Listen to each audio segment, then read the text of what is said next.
欢迎来到小小炊烟，我们今天来做豆浆，这是黄豆三部曲的第一步，之后我们还会做豆花和豆腐。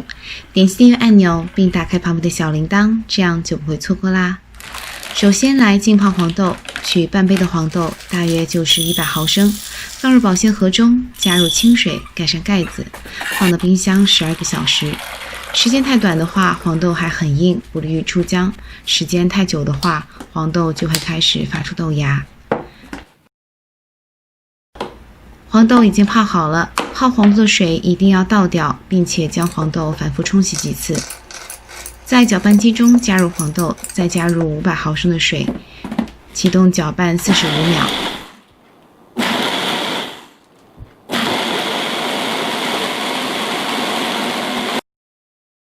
将搅出的豆浆倒入放有筛子的锅中，留下的豆渣继续加500毫升的水，搅拌45秒。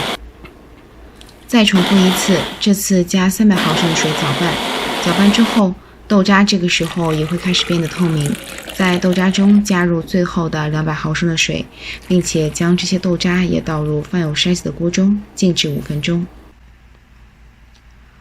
豆渣已经滤得差不多干净了，再用勺子压一下，把豆渣上残留的豆浆挤出来。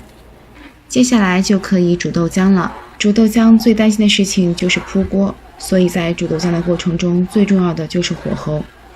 开始大火，勺子不断搅拌，这个过程中千万人不能离开锅边，否则豆浆很容易扑锅。